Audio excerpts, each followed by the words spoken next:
La psychiatrie et l'esprit. La psychiatrie qui s'est développée en Occident n'est pas nécessairement en lien avec les lois de l'esprit parce qu'elle s'est développée en lien avec une conscience matérialiste et réflexive dans le rapport à la vie essentiellement. Mais les choses sont appelées à changer, sauf que l'évolution de la psychiatrie, donc les concepts qui se rapportent à la santé mentale, sont appelés à évoluer en relation avec une conscience nouvelle des individus qui vont la pratiquer au fil du temps. Mais comme le changement de conscience se fait de manière individuelle, ça va prendre une longue période de temps parce qu'il y a une masse critique et on ait accès à une psychiatrie post-matérialiste, donc une vision qui est au-delà du réductionnisme matérialiste, mais tout va tendre vers ça, car les gens, au fil des ans et des siècles, sont de plus en plus pénétrés par l'énergie de l'esprit. Ce qui fait en sorte que, présentement, la problématique que peuvent vivre les êtres humains, c'est que la psychologie, qui est véhiculée par les institutions officielles comme les universités, essentiellement, ne tient pas compte de leur multidimensionnalité. Et c'est une lacune importante parce que les gens qui vivent des états psychiques différents de la majorité, les gens qui vivent une communication intrapsychique, par exemple, avec l'esprit, sont catégorisés comme des gens qui vivent des états de psychose, qui hallucinent, qui délirent par des psychologues, par des psychiatres, par des intervenants qui ne vivent pas ça. Et c'est sûr que les gens qui ne vivent pas ça consciemment ne peuvent pas intégrer adéquatement et comprendre ce type d'expérience-là, car elle n'est pas connue de leur part. Ça ne peut pas faire sens pour eux. Et le grand drame, c'est que les gens qui vivent pour l'ego, qui réfléchit. L'ego qui réfléchit pas, c'est pas nécessairement un drame. Donc, il y a des nuances à apporter. Mais la problématique pour des individus qui vivent d'une conscience vibratoire, c'est que ces gens-là ne peuvent pas être compris sur le plan psychologique et psychique par les individus qui ne vivent pas ça. Comme l'a déjà été dit, le semblable n'est connu que par le semblable. Et la psychologie, la psychiatrie sont des sciences en développement, sont des sciences nouvelles, des sciences récentes. C'est pas des sciences qui ont plusieurs millénaires derrière eux. Donc, la psychologie contemporaine avec les éléments qui ont été amenés par Sigmund Freud, Carl Gustav Jung, ensuite il y a Adler, il y a différents personnages, là. Donc, il y a différentes écoles de pensée aussi, là, en plus des psychédéliques, il y a l'approche cognitivo-comportementale, ensuite la thérapie d'acceptation d'engagement. Il y a différentes approches qui ont été amenées au niveau des formes. Ça peut avoir une certaine utilité par rapport à des gens, aussi l'approche médicale, parce que tout est interrelié, puis oui, la médication a un impact sur le fonctionnement physique et psychologique. C'est comme quelqu'un qui a des électrochocs sur le cerveau, ça va avoir un impact naturellement sur son fonctionnement.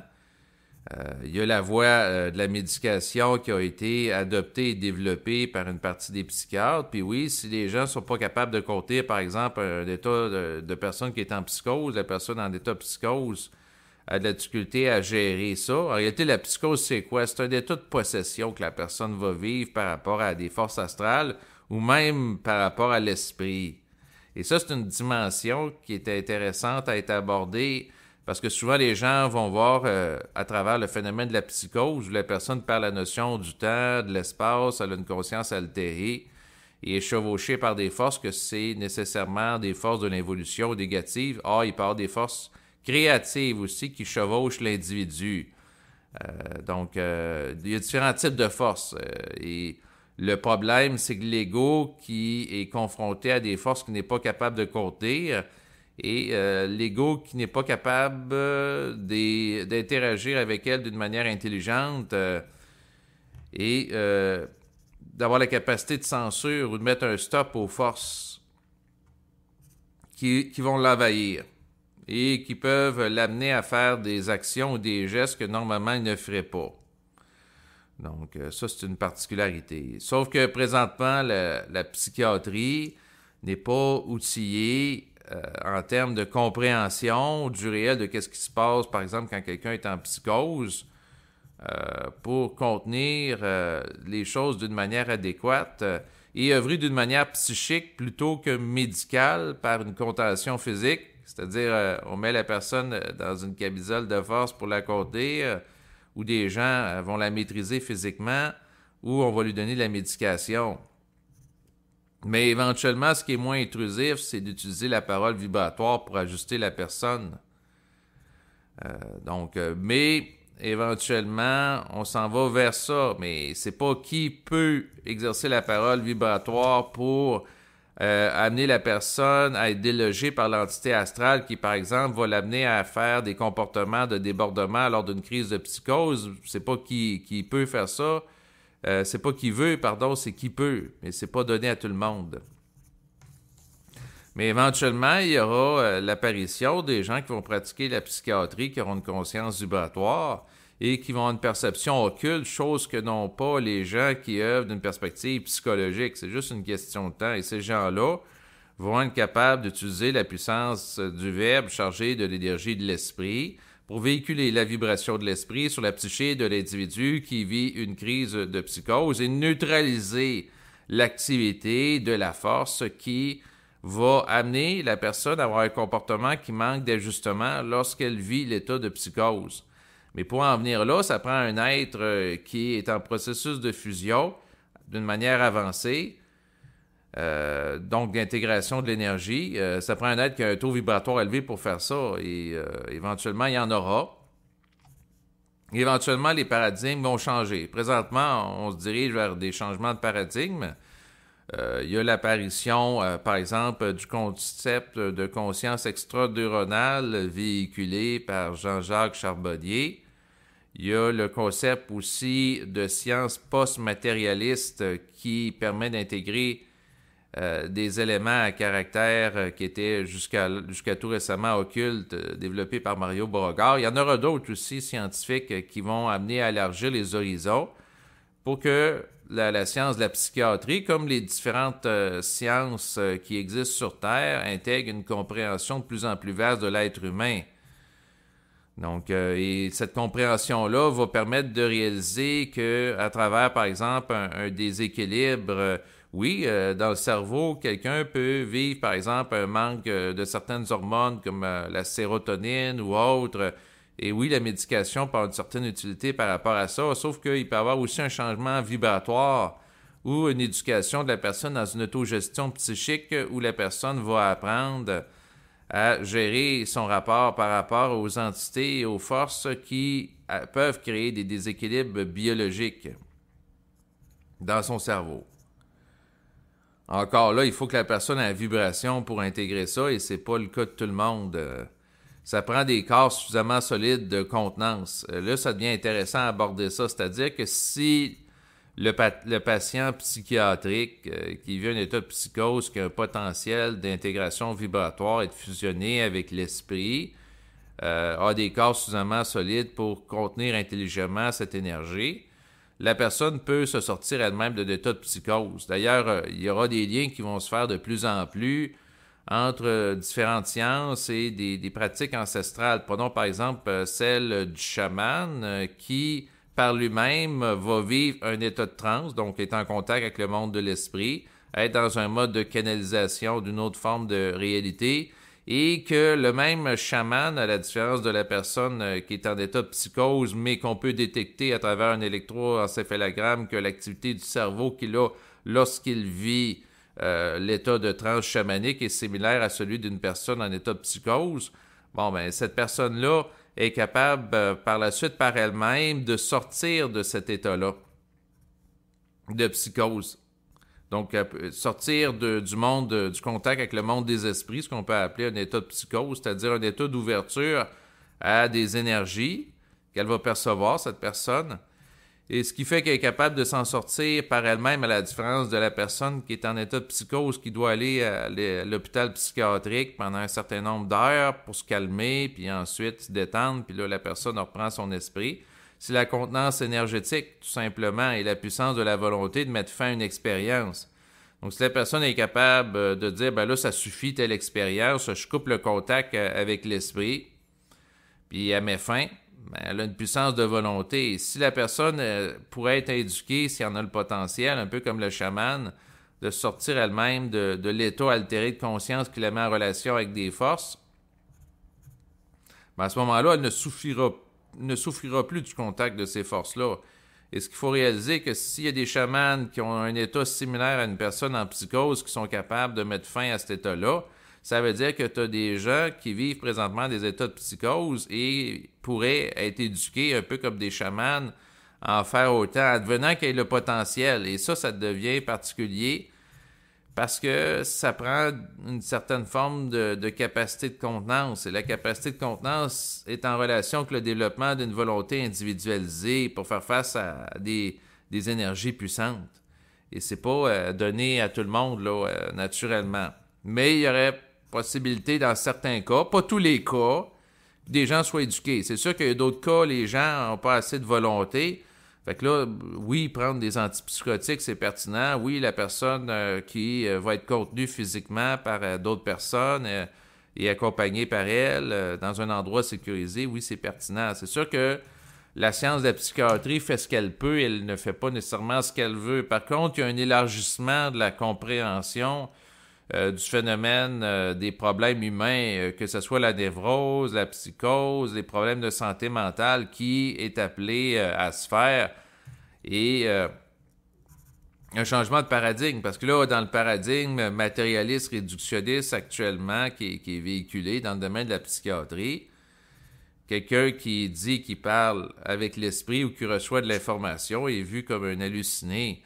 Or, les psychiatres et les psychologues de demain vont travailler à partir de cette information perçue consciemment pour amener des ajustements vibratoires à d'autres personnes, des ajustements qui se feront en lien avec les lois de l'esprit, dans le sens que l'esprit qui habite le praticien, avec une conscience nouvelle, ce qu'il va faire, c'est qu'il va envoyer un ton de vibration à travers la parole d'une personne ou une idée pour ajuster une autre personne si elle a à le faire. Mais tant que l'individu est inconscient des lois d'énergie qui sous-tendent le réel, il ne peut pas en être le vecteur consciemment. Donc, il est manipulé malgré lui. Et ce qu'il faut comprendre, c'est que le psychologue ou le psychiatre de l'involution sont manipulés malgré eux à croire que la seule réalité qui existe, c'est celle du plan physique et croire qu'ils ont un libre arbitre. Et croire que, à quelque part, tout ce qui est au-delà de ça, tout ce qui sort de la boîte de perception qu'ils ont avec leur sens physique n'existe pas. Et il y a des forces qui ont intérêt à maintenir cette perception-là le plus longtemps possible. Pourquoi? Parce que c'est ce qui leur permet d'être en puissance.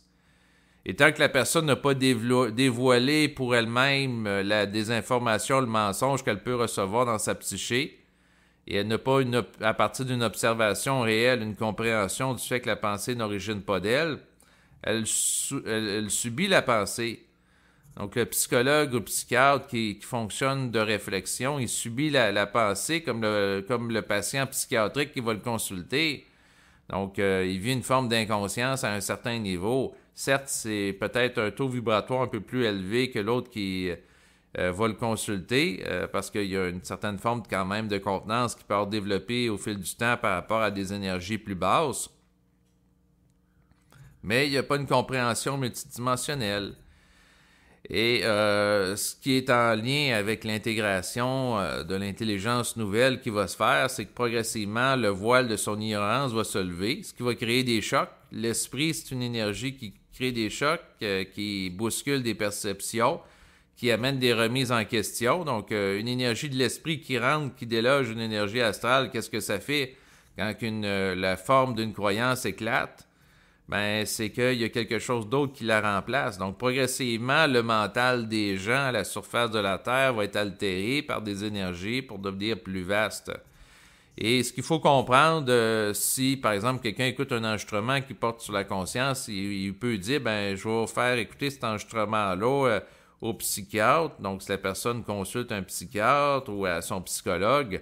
Or, si ces gens-là ne sont pas prêts dans le ici et maintenant à intégrer ce type de compréhension de la réalité, ça ne servira à rien. Parce que tout est en fonction d'où ce que la personne est rendue dans son développement. Et les gens, qu'ils soient psychologues, psychiatres, médecins, ne font pas exception à cette réalité.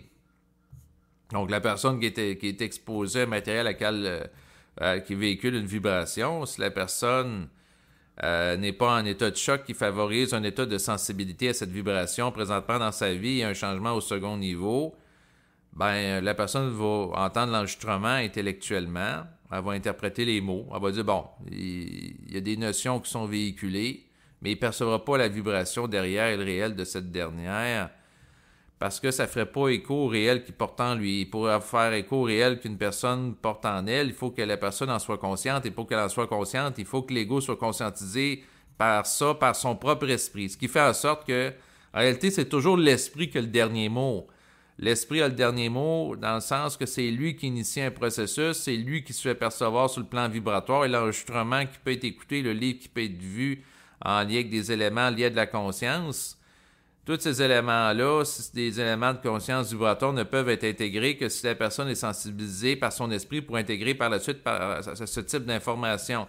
C'est sûr qu'à l'époque présente, il y a par exemple sur Internet des chercheurs dans le domaine des neurosciences, des médecins qui vont développer au fil du temps une certaine sensibilité, qui vont être ouverts par exemple au phénomène de mort imminente, aux phénomènes de transe qui peuvent exister par rapport au chamanisme, aux états altérés de conscience, au vécu, par exemple, subjectif avec des défunts. Ensuite, il y a des chercheurs qui vont être ouverts par rapport à différents phénomènes paranormaux.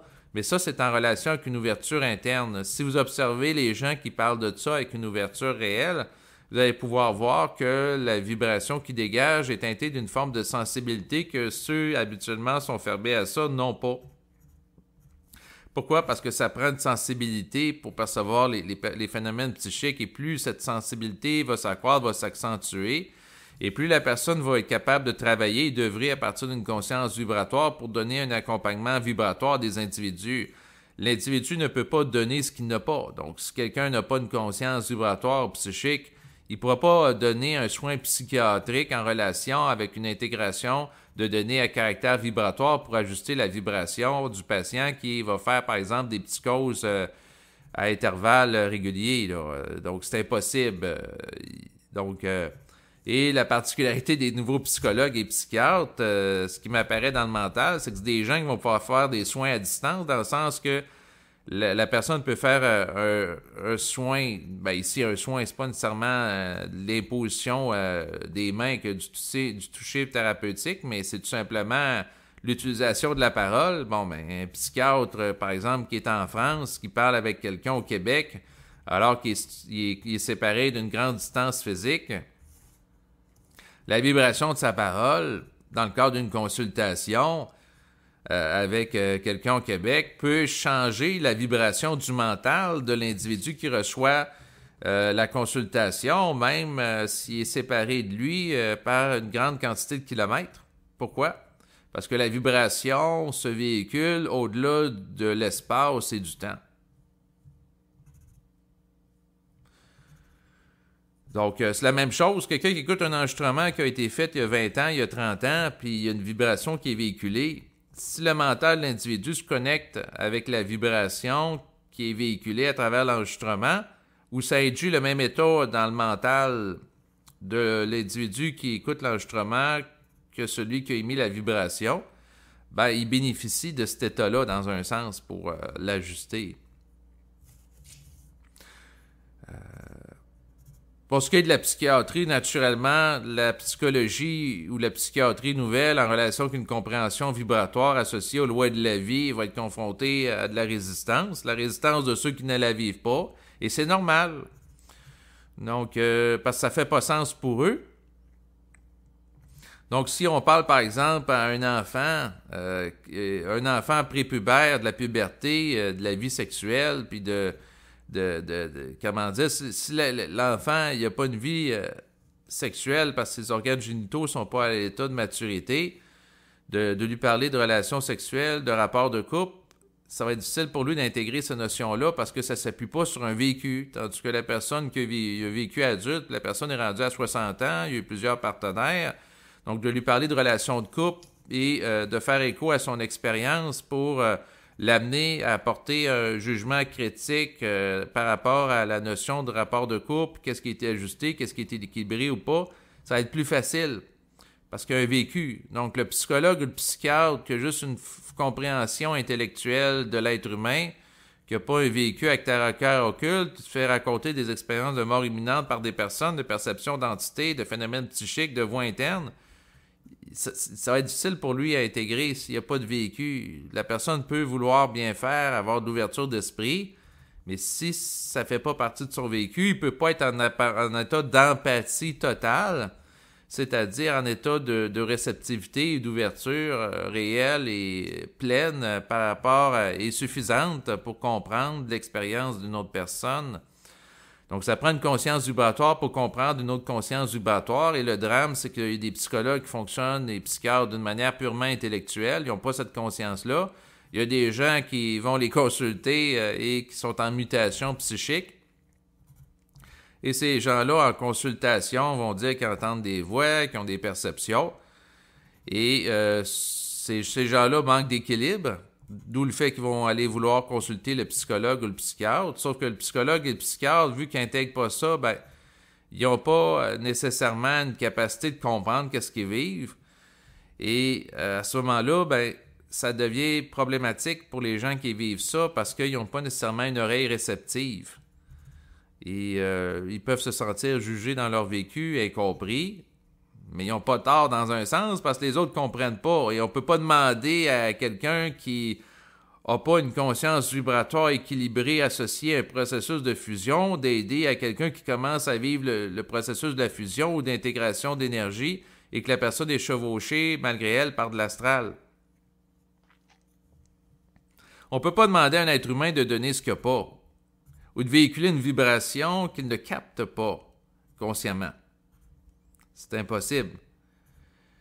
Ce qui fait que quelqu'un qui parle une conscience plus occulte dans la société au moment où il fait cet enregistrement-là, c'est des gens dans le domaine de la spiritualité, comme des médiums, ou quelqu'un consulte un médium, un clairvoyant, il va lui parler qu'il perçoit des entités, le médium va dire « Ben oui, j'en perçois aussi. Au moment où on se parle, je perçois telle personne, telle chose, telle ci, telle ça. » Sauf que le médium peut avoir des croyances spirituelles, puis son discours peut être teinté de croyances religieuses. Donc, il n'y aura pas nécessairement une culture scientifique aussi développée que, par exemple, le psychiatre qui connaît les différentes aires du cerveau, le fonctionnement de certaines hormones du cerveau, comme la dopamine, l'ocytocine, et ensuite, il ne pourra pas utiliser de la médication non plus pour aider une régulation du comportement.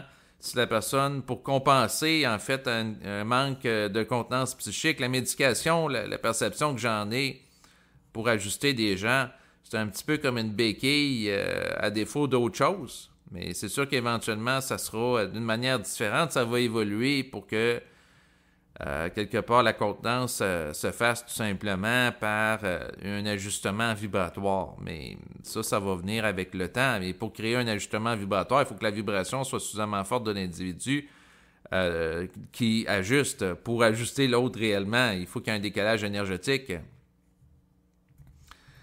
Mais le problème, c'est que souvent, les gens dans le domaine de la psychiatrie et la psychologie, au moment où ils font cet enregistrement, donc sont pas nécessairement ouverts d'esprit parce qu'ils n'ont pas été formés, éduqués par rapport à ça. Sinon, mais ils ont un cadre scientifique. Tandis qu'il y a des gens dans le domaine de la haute spiritualité, des médiums, des voyants, des clairaudients, et ainsi de suite. Eux autres, ils ont l'ouverture d'esprit, mais ils n'ont pas nécessairement le cadre scientifique, puis ce qu'ils vont véhiculer va être teinté de croyances à caractère religieux et spirituel qui peuvent, dans certains cas, être nuisibles par rapport à des individus. Donc, les institutions humaines, présentement, avec les individus qui les composent, vont manquer souvent d'ajustement. Et le plus grand drame pour l'individu qui fusionne, c'est qu'il n'y aura peut-être pas d'autres êtres fusionnés ou plus avancés dans le processus, dans son environnement ou avec lequel il peut interagir sur Internet dans l'optique de vivre des ajustements vibratoires consciemment avec un autre être humain.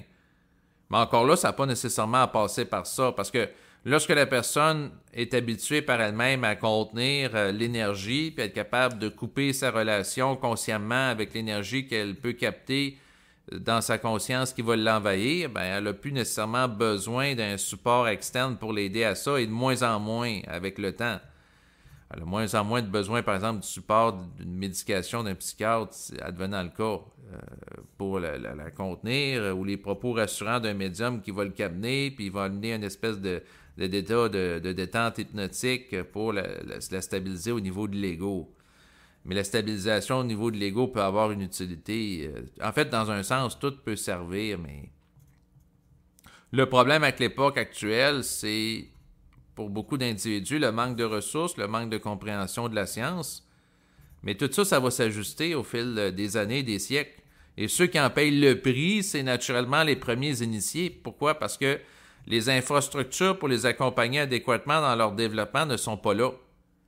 Donc, c'est des gens qui vivent des chocs énergétiques, ils ne peuvent pas bénéficier d'une compréhension des autres de l'environnement et ils doivent faire tout par eux-mêmes. Donc, le fardeau, le travail est très lourd sur leurs épaules, à la différence des initiés qui vont naître à travers des corps physiques sur Terre là, dans 100 ans ou dans 200 ans sur Terre, où là, il y aura progressivement des infrastructures qui seront mises en place pour les accompagner, etc.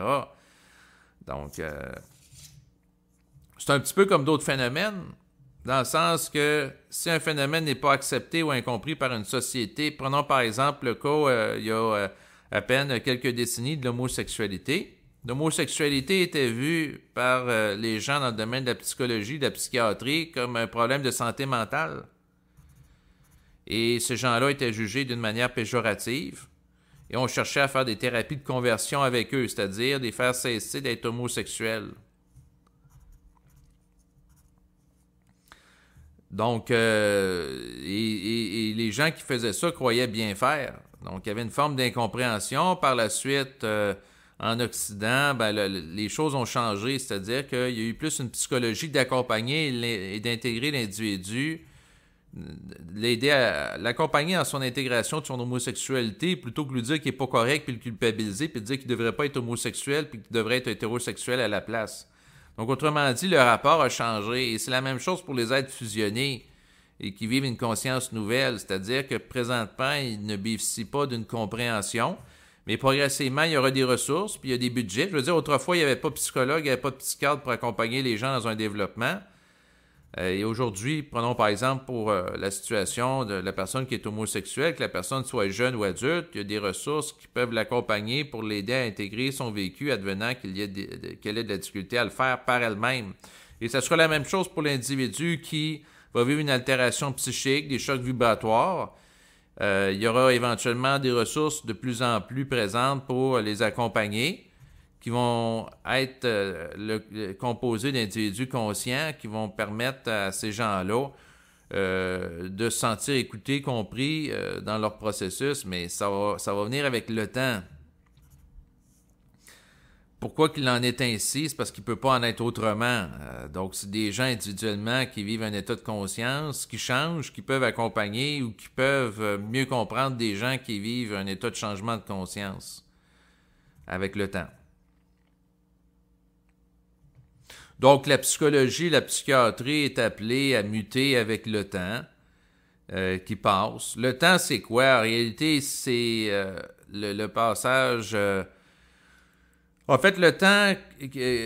en fait, c'est à travers le temps, donc le passage des minutes, des heures, que l'intégration se fait. En fait, c'est comme, si on le prend au niveau de l'informatique, le téléversement de nouvelles informations dans un système. Donc, si, par exemple, vous télécharger un logiciel sur votre ordinateur, il y a une période de temps qui va s'écouler entre le moment que vous êtes capable d'utiliser le logiciel, qui va être opérationnel, et le moment que vous allez avoir appuyé pour qu'il soit téléversé sur votre ordinateur. Donc, c'est un délai. Donc, il y a une nouvelle façon d'être sur le plan psychique qui est téléversée dans le mental de différents individus.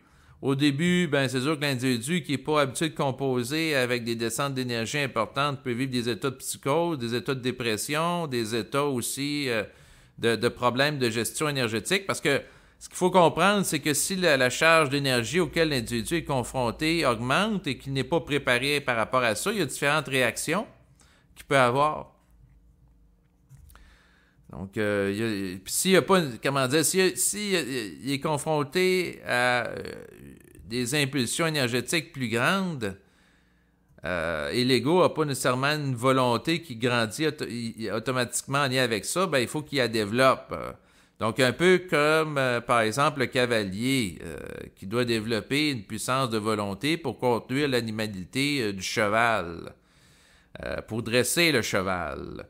Donc, l'individu doit chevaucher les descentes d'énergie qu'il lie à des êtres, ça peut être des êtres astraux ou même éthériques, plutôt qu'être chevauché par l'énergie. Donc, il doit avoir un renversement de rôle. Et en tant que canal, il peut réaliser l'intelligence à un moment donné de canaliser de l'information qui provient de l'esprit, et à un autre moment donné, réaliser que c'est intelligent qui cesse de la canaliser. Pour une administration complète et volontaire de par la conscience individuée de l'énergie qui passe à travers elle, mais qui est en relation avec les lois de l'énergie, pour que ce qui fait c'est intelligent et que ça soit aligné par rapport à une conscience créative en émergence qui va lui permettre d'être un vecteur d'un rayonnement d'énergie nouveau à la surface de la Terre.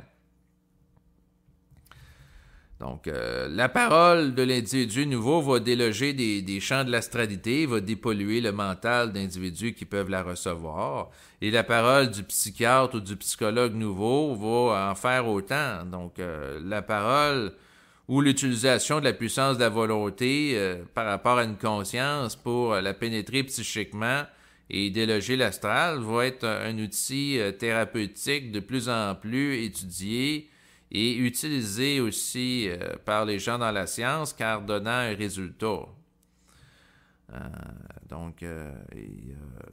Ça va être reconnu, ça va se faire dans le temps. Le temps est nécessaire pour permettre l'intégration de cette compréhension et le téléversement de la réalité occulte dans le mental d'individus. Et le temps aussi, c'est des délais liés à l'intégration des changements vibratoires pour que, par exemple, quelqu'un puisse être efficace en utilisant une psychologie, une psychiatrie nouvelle, ben il faut qu'il ait connu au préalable les changements vibratoires du passage de l'involution à l'évolution suffisamment pour ne pas être une nuisance par rapport à autrui. Donc, tant que l'individu a un mental qui est instable, il n'est pas en mesure de stabiliser l'état mental d'un autre individu, et c'est normal. Donc, souvent dans le domaine de la psychologie ou de la psychiatrie, les gens qui sont des praticiens dans le fond, on leur suggère fortement et avec raison de faire sur eux un travail thérapeutique, car comment ils pourraient accompagner des gens à faire un travail thérapeutique ou de psychothérapie s'ils ne sont pas conscients de leur psyché. Donc, dans le domaine de la psychologie, on cherche à amener, par exemple, les gens à être conscients de leurs forces, de leurs failles, des éléments d'ajustement, c'est quoi qui les amène à réagir d'une manière démesurée sur le plan émotionnel, en relation, entre autres, avec des traumatismes liés au passé qui ne sont pas nécessairement réglés et qui vont agir d'une manière souterraine dans leur psyché à certains moments par rapport à certains propos qui peuvent les déclencher de la part de patients.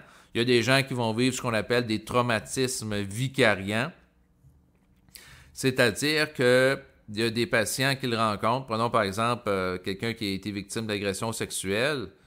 Bon, ben la personne, à travers le vécu compté par le patient, ben elle peut vivre un état de traumatisme où le traumatisme raconté fait écho à des situations traumatiques que la personne a vécues elle-même dans son enfance.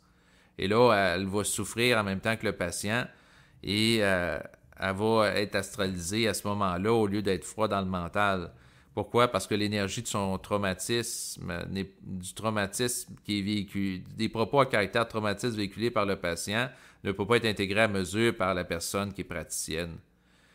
Mais pour intégrer à mesure des propos sans être astralisé par eux, ça prend une très grande contenance psychique. Or, la contenance psychique n'apparaît pas du jour au lendemain par magie. C'est en relation avec l'intégration de choc. Ce qui fait en sorte que le psychologue ou le psychiatre nouveau, ça va être des êtres qui ont une grande capacité d'intégrer des chocs énergétiques qui vont leur permettre par la suite d'accompagner les gens qui les consultent dans l'intégration des chocs énergétiques qu'ils vivent dans leur quotidien, dans leur vie de tous les jours.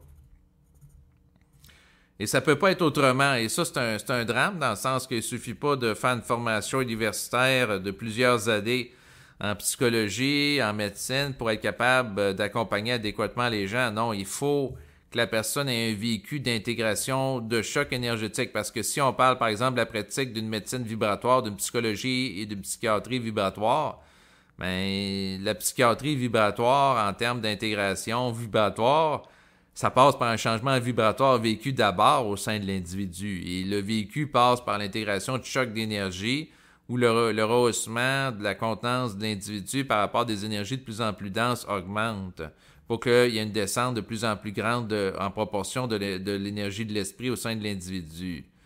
Et plus que l'intégration de l'énergie de l'esprit se fait au sein de l'individu, plus que l'individu peut voir clair par rapport à des réalités multidimensionnelles, étant donné que sa perception de la multidimensionnalité est grandissante en proportion. Donc, elle s'installe de plus en plus. Donc, la double vision, c'est-à-dire la capacité de continuer de voir sur le plan physique les formes, les individus, mais voir les vibrations derrière eux et faire un travail par rapport à ce qui est derrière, qui est perçu. Donc, derrière le patient qu'il rencontre sur le plan physique, il peut avoir tout un écosystème énergétique avec des entités qu'il chevauche et plus la personne est sensible et consciente et pénétrée par l'énergie de l'esprit, plus qu'elle voit clair les éléments de chevauchement et plus qu'elle est en mesure de les neutraliser. Donc, le psychologue ou le psychiatre nouveau va être capable de neutraliser ces éléments-là. Comment dire, il peut véhiculer une vibration pour les neutraliser et s'il est conscient, il va être capable aussi, si l'individu qu'il consulte aura à vivre cette conscience-là, à l'éduquer pour qu'il neutralise lui-même d'une manière autonome les attaques qui proviennent du plan astral, les éléments de désajustement. Pour ne pas être toujours obligé de réajuster les patients. Donc, l'histoire de consulter un psychologue ou un psychiatre pendant 5 ans, pendant 20 ans, pendant 30 ans, si ça ne peut pas être fait autrement pour que la personne s'ajuste, bon, je peux comprendre, mais normalement, c'est pas souhaitable. Ce qui serait souhaitable, c'est le moins de consultations possible, le plus d'intégration possible et d'autonomie que la personne va avoir dans son autogestion de sa psyché. Pourquoi? Parce que il faut qu'à un moment donné, l'individu ne soit plus dépendant de la consultation, par exemple, d'un psychologue, d'un psychiatre qui va voir à tous les mois. Il faut que ça soit espacé à un moment donné aux 6 mois et à un moment donné, ben, il n'y a plus de consultation parce que l'individu est capable de gérer de manière autonome sa psyché et s'auto-ajuster par lui-même par rapport à l'exposition à des charges d'énergie qui, autrefois, lui créaient des chocs et le déstabilisaient. En réalité, tous les problèmes de psychologie, de psychiatrie sont en relation essentiellement avec des déstabilisations individuelles par rapport à des chocs qui sont en relation avec des tensions énergétiques qui ne sont pas contenues par rapport à certains égos. Certes, il y a certains égos, on ne peut pas leur reprocher de ne pas contenir, ils n'ont pas la capacité de... C'est comme on ne peut pas reprocher à un enfant de ne pas être capable de soulever des poids et haltères de 200 livres, il n'y a pas la force pour ça. Donc, et à ce moment-là, l'ego qui vit un état de décompensation, de perte de contact avec la réalité, c'est normal. Par rapport à la psychologie ou la psychiatrie nouvelle non plus, imaginez-vous pas que les nouveaux psychologues ou psychiatres vont faire des miracles dans le sens que des individus qui sont chevauchés par l'astral et qui n'ont pas la possibilité d'être éduqués pour se libérer de l'astral, ils n'ont pas la force psychique, ils n'ont pas la structure pour ça. Et ces gens-là, ben, probablement que de continuer avec un traitement conventionnel avec des antipsychotiques, ça va être probablement la chose la plus utile pour limiter les débordements astraux qu'ils peuvent vivre tout simplement. Donc, c'est ça. Mais ça va être une science intégrative, c'est-à-dire la science nouvelle va utiliser qu'est-ce qui existe dans la science actuelle, mais il va bonifier d'autres éléments. Donc, la psychologie, la psychiatrie qui vont être alignés en tant qu'éléments relatifs à une science de l'esprit intégral va bonifier la pratique avec les patients, avec les gens en consultation, d'autres éléments pour favoriser naturellement un état d'équilibre psychique plus grand au sein des gens qui consultent. En réalité, ce qu'il faut comprendre, c'est que la réalité est un peu tordue parce que L'esprit crée des déséquilibres psychiques à travers les chocs qui imposent à l'ego, qui laissent l'ego vivre, là, des chocs liés à de l'astral. Mais le choc est nécessaire pour amener des changements d'énergie, parce que s'il n'y a pas de choc, il n'y a pas de changement dans la psyché individuelle, il n'y a pas de changement vibratoire, et la nature, c'est le mouvement. Le choc, c'est le mouvement. Pas de choc, pas de vie. Mais le choc, en contrepartie, c'est ça qui crée des débalancements, c'est ça qui crée des états de psychose, des états de névrose, des états de troubles obsessifs compulsifs, des états de magnéco-dépression ou autre. C'est ça le problème. D'un côté, l'esprit pourrait arrêter certains problèmes de santé mentale en arrêtant les chocs, mais s'il fait ça, l'ego qui se rapporte à l'esprit n'est pas renforcé dans le temps et ne développe pas une plus grande contenance d'énergie. Donc, à ce moment-là, ça amène une stagnation évolutive. Or, l'esprit ne veut pas de stagnation évolutive, sauf que le problème, c'est que s'il continue à pousser de l'énergie dans le derrière de l'ego, et l'ego n'est pas capable d'accorder, ben, il y a des gens qui vont sombrer dans des états de dépression, il y a des gens qui, par la suite, vont avoir de la difficulté à se rééquilibrer par rapport à ces énergies-là. Ils ne deviendront pas nécessairement plus forts par rapport à la confrontation. Il peut y avoir des confrontations aussi astrales. Il y a des gens qui sont confrontés à des chocs puis ils se suicident sous l'impulsion de dictées d'entités astrales qui donnent des idées dans le mental pour agir ainsi. Tandis que l'esprit crée des chocs, mais c'est à des fins d'évolution, tandis que l'astral crée des chocs, dans certains cas, à des fins de destruction ou de possession individuelle, parce que dans certains cas, il y a des entités anti-hommes qui veulent tout simplement amener des individus à la mort. Et ça, c'est un phénomène occulte important à aborder. Les psychiatres nouveaux, un peu comme des exorcistes, devront amener une libération psychique d'individus qui sont piégés, emprisonnés psychologiquement par l'astral. Donc, c'est sûr que tout ça abordé, c'est un petit peu problématique. En fait, ce qui pourrait amener un apaisement au sein de plusieurs égos, c'est de ne plus être confronté à des chocs, mais s'ils sont plus confrontés à des chocs, ils n'évoluent plus, puis ne deviennent pas une interface psychique plus raffinée au fil du temps. Fait que dans un sens, les chocs sont un moindre mal pour amener une évolution, sauf que dans certains cas, ça crée beaucoup de souffrance, de déséquilibre. Mais il y aura éventuellement des psychologues et des psychiatres nouveaux qui vont servir à rebalancer la psyché d'individus confrontés à des chocs qui la déséquilibrent. Ce seront des facteurs de stabilité et d'intégration de conscience et propices à une civilisation nouvelle. Mais il n'y aura pas juste des psychologues, des psychiatres nouveaux dans le temps, là. Il va y avoir des gens qui sont des juges nouveaux sur le plan du droit, des policiers nouveaux, toutes les sciences, la chimie, la physique aussi, va être changée par rapport à les gens qui ont une conscience vibratoire. Il va y avoir une révolution scientifique multisectorielle qui va s'opérer au cours des prochaines années, prochains siècles, prochains millénaires, à mesure que de descente d'énergie. Que l'ego le veuille ou qu'il le veuille pas, il est appelé à changer. Tant que l'ego est régi par des forces d'involution, tant qu'il va vivre des confrontations, des oppositions. Pourquoi? Parce que les forces d'évolution cherchent à faire leur nid au sein de l'ego et le raffiner et le dépolluer. Donc, il y a un travail qui va se faire. L'énergie créative va continuellement vouloir pénétrer l'ego. Que l'ego en soit conscient ou pas. C'est ainsi. Donc, c'est sur ces considérations que l'enregistrement prend fin.